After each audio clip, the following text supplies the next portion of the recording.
एक ही फील्ड में काम करने वाले दो व्यक्ति, एक बूढ़ा आदमी और एक जवान लड़की, कैसे एक बाथरूम में लॉक हो जाते हैं और कुछ ही घंटों में इनके बीच में सेक्सुअल रिलेशनशिप बन जाता है। हेलो गाइस, हमारी आज की मूवी का नाम है मैड्रिड, जो कि 2011 की हॉलीवुड रोमांटिक ड्रामा मूवी है। मूवी की स्टार्टिंग में हमें एक बूढ़ा आदमी दिखाया जाता है जिसका नाम है मिगेल। मिगेल एक फेमस राइटर है और वो काफी फेमस मैगजीन के लिए भी राइटिंग कर चुका। अचानक उसकी नजर एक लड़की पर पड़ती है जो उसी की तरफ आ रही है। वो लड़की अपना नाम एंजेला बताती है और वो यहाँ मिगेल का इंटरव्यू लेना आई, क्योंकि एंजेला मिगेल से काफी इंस्पायर्ड है और उसी की तरह एक बड़ी राइटर बनना चाहती है। आगे वो दोनों बात ही कर रहे होते हैं कि हमें पता चलता है कि मिगेल काफी ओपन माइंडेड है और स्ट्रेट फॉरवर्ड आदमी है। एंजेला कोको कोला ऑर्डर करती है और मिगेल उसी साइड से सिप लेता है जहाँ से एंजेला ने ड्रिंक किया हुआ था। मिगेल एंजेला को बताता है कि डॉक्टर ने उसे मना किया है Coca Cola, wine, cigarette, tobacco consume करने से, पर उसे इस बात का बिल्कुल भी फर्क नहीं पड़ता और वो रोज ये सब कंज्यूम करता है, क्योंकि अगर वो मर गया तो ये सब उसकी मौत के आधे आधे जिम्मेदार होंगे।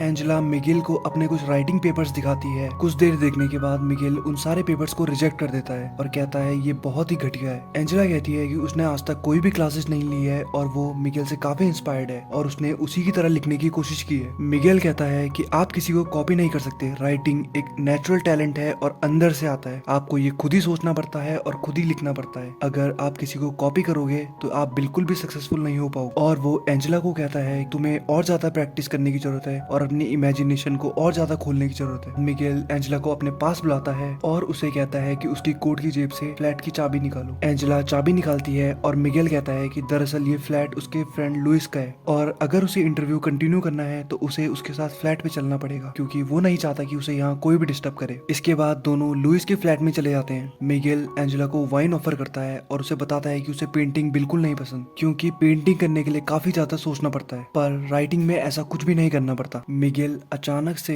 एंजेला के पास जाता है और उसे लिप्स पर किस कर देता है और यहाँ पर हमें बूढ़े के इंटेंशन के बारे में पता चल गया। बूढ़ा टर्की है और वो क्या चाहता है। बूढ़ा एंजेला को कहता है तुम यहाँ मेरा इंटरव्यू लेने आए हो और अगर तुम्हें इंटरव्यू चाहिए तो तुम्हें मुझे भी कुछ देना पड़ेगा, और वो एंजेला को उसके कपड़े निकालने को कहता है। मिगेल कहता है कि उसने एंजेला को जब पहली बार देखा था वो उसकी तरफ काफी ज्यादा अट्रैक्ट हो गया था और वो उस टाइम से ही ये सब करना चाहता था। एंजेला ये सब सुनकर थोड़ा शॉक होती है और वो रिजेक्ट कर देती है, वो जाने लगती है। पर कुछ देर में हम देखते हैं कि एंजेला ने अपना माइंड चेंज कर लिया है और वो वापस आ जाती है। वो अपने कपड़े निकालती है और शावर लेने चले जाती है। एंजेला बाथरूम में जाती है और उसके पीछे पीछे बुड्ढा भी पहुंच जाता है। बुड्ढा दरवाजे को जोर से बंद कर देता है और वो लॉक हो जाता है। दरअसल बाथरूम का डोर खराब था और लुइस मिगेल को बताना भूल गया था। वो दोनों दरवाजा खोलने की कोशिश करते हैं पर नहीं खुलता। मिगेल दरवाजे पे हाथ पैर मारता है, उसे तोड़ने की कोशिश करता है पर कमजोरी के कारण नहीं टूटता, उल्टा उसको दर्द होने लगता है। एंजेला डिसाइड करती है कि वो किसी को बुलाएगी। वो ऊपर एक विंडो से बाहर देखती है और जोर जोर से चिल्लाने लगती है। मिगेल उसे मना करता है और कहता है अगर किसी ने हमें इस हालत में देख लिया तो ये अच्छा नहीं है। हमने कुछ नहीं किया है पर लोगों को लगेगा कि हमने सब कुछ कर लिया है और वो एक फेमस राइटर है इसलिए उसकी काफी बदनामी होगी। मिगेल एंजेला को बताता है कि उसका दोस्त लुइस 2 दिन के लिए बाहर गया है और वो अब यहाँ 2 दिन के लिए ट्रैप है, पर वो उसे कहता है कि अगर वो आज रात तक घर नहीं गया उसकी वाइफ पुलिस को बता देगी। एंजेला कहती है इसकी जरूरत ही नहीं पड़ेगी, क्योंकि उससे पहले ही उसके पेरेंट्स पुलिस को इन्फॉर्म कर देंगे। वो घर में बता के नहीं आई है और अब उसके पेरेंट्स उसको ढूंढने लगे होंगे। मिगेल थोड़ा घबरा जाता है और वो खुद ही खिड़की से बाहर सर निकालकर चिल्लाने लगता है, पर कोई भी रिस्पॉन्स नहीं आता। नीचे उतरने के बाद मिगेल कहता है कि उनके साथ कॉमेडी हुई है ना कि ट्रेजेडी, उन्होंने कुछ किया भी नहीं है और वो बाथरूम में नंगे फंस गए। कोई भी आकर अब दरवाजा खोलेगा तो यही सोचेगा कि उन्होंने सब कुछ कर लिया है। एंजेला कहती है अगर वो दोनों यहाँ से ठीक ठाक बाहर निकल गए तो ये एक कॉमेडी होगी, और अगर उसके पेरेंट्स ने उन दोनों को यहाँ से बाहर निकलते हुए देख लिया तो ये एक ट्रेजेडी होगी। मिगेल एंजेला से पूछता है कि तुम्हारे पापा क्या करते हैं। एंजेला कहती है वो आर्मी में है। मिगेल थोड़ा घबरा जाता है और उनके बारे में और पूछता है। थोड़ा जानने के बाद मिगेल कहता है कि हाँ मैं तुम्हारे पापा को जानता हूँ और मैं तुम्हारी बड़ी बहन को भी जानता हूँ। एंजेला और उसकी बड़ी बहन में 17 साल का गैप था। मिगेल कहता है कि तुम्हारी बड़ी बहन के साथ मैं एक्टिंग क्लासेस में था और मैं उसे काफी पसंद भी करता था, पर मैंने उसे ये कभी नहीं बताया क्योंकि मुझे डर लगता था। एंजेला कहती है कि हाँ मेरी बहन को एक्टिंग का बड़ा शौक है और इसीलिए आज वो एक बहुत बड़ी एक्टर बन चुकी है। वो मिगेल को बताती है कि उसे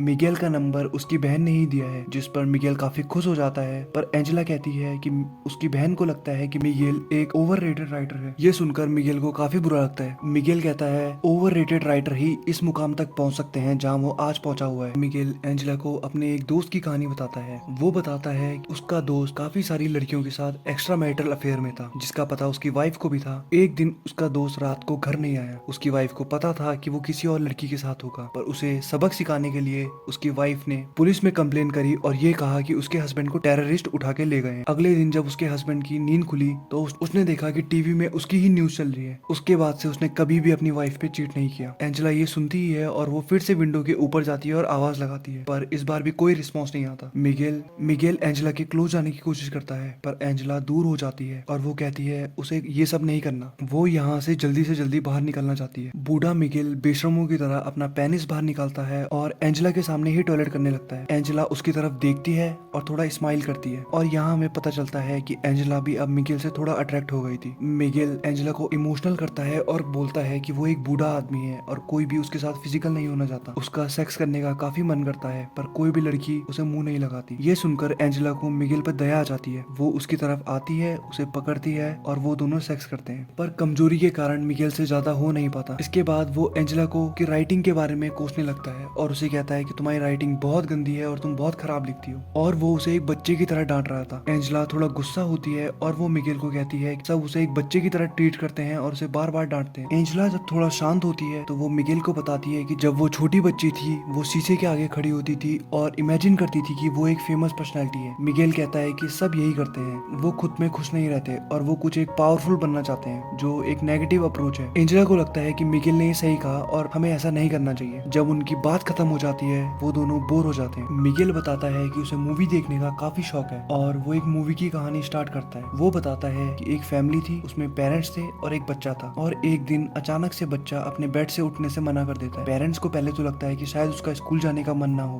पर जब हफ्ता बीत जाता है तो वो एक साइकियाट्रिस्ट को लेके आते हैं। वो पेरेंट्स को बताती है कि आपका बेटा शॉक में है, आप उसे वेकेशन पे ले जाइए और उसके साथ नॉर्मल बिहेव करिए। पेरेंट्स अपने बेटे को वेकेशन पे ले जाते हैं, पर फिर भी कुछ नहीं होता। वो उस लड़की को लेके आते हैं जिससे उनका लड़का प्यार करता था, पर लड़का फिर भी खड़ा नहीं होता। एक दिन रात को उनका बेटा अचानक से कहीं चले जाता है। वो दोनों काफी ढूंढते हैं पर उन्हें उनका बेटा नहीं मिलता। मदर काफी परेशान होती है, पर उसे अंदर ही अंदर खुशी भी होती है। उसे लगता है कि कम से कम उसका बेटा अब चल फिर तो रहा है, वो पहले की तरह हालत में नहीं है। उसे थोड़ा सा बुरा भी लगता है कि वो खुश हो रही है कि उसका बेटा गायब हो गया, पर वो फिर सोचती है कि ये अच्छे के लिए ही हुआ है, वरना उनका बेटा सिर्फ एक रूम पे ही रहता था और शौक में था। मिगेल एंजेला को कहता है कि हमारे बीच में जो भी हुआ बाद में तुम्हें इसका पछतावा होगा, पर तुम्हें ये सब भूलकर अपनी नॉर्मल लाइफ जीनी है, और तुम्हें मैं कभी दिख जाऊं तो तुम्हें मुझे इग्नोर करना है। इसके बाद मिगेल ऊपर चढ़ता है और खिड़की से आवाज लगाता है। एक नेबर सुन लेता है। वो उसे कहता है आप मेरे दोस्त लुइस को कॉल करिए और उसे बताइए कि मैं बाथरूम में फंस चुका हूँ। इसके बाद लुइस वहाँ आ जाता है और वो उन दोनों को बाथरूम से बाहर निकालता है। एंजेला ठीक वैसे ही करती है जैसे उसे मिगेल ने कहा था। वो उसे इग्नोर मारती है और वहाँ से चले जाती है, और यहीं पे हमारी मूवी खत्म हो जाती है। तो दोस्तों, अगर आपको ऐसे ही रोमांटिक ड्रामा मूवी पसंद है तो चैनल को लाइक करिए और प्लीज सब्सक्राइब कर दीजिए।